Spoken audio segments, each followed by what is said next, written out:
Velký hlad v Irsku, známý také jako An Gorta Mór v irštině, byl obdobím katastrofálního hladomoru, který zasál zemi v letech 1845 až 1852.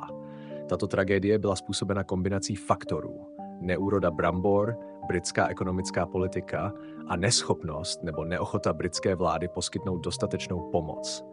Brambory, primární zdroj potravy pro většinu Irů, byly zasaženy plísní bramborovou, která zničila značnou část úrody. Tato plíseň, pocházející z Ameriky, se díky nízké genetické diverzitě tehdejších brambor rychle šířila a měla ničivé následky. Ačkoliv z USA přicházely dodávky kukuřice, chudí lidé měli k potravě omezený přístup a často dostávali jen malé porce za svou práci.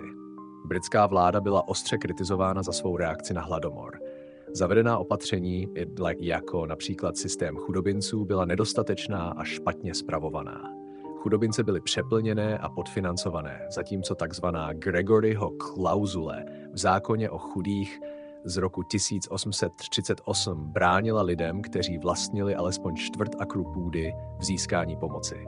To vedlo k vystěhování mnoha farmářů, kteří museli opustit své domovy a hledat pomoc v přeplněných chudobincích. Důsledky hladomoru byly pro Irsko katastrofální.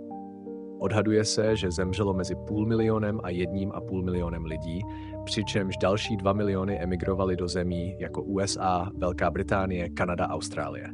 Hladomor zanechal hluboké jizvy na irském národním povědomí a zhoršil už tak napjaté vztahy s Británií. Irsko je dnes jedinou zemí na světě, která má méně obyvatel, než měla na začátku 19. století.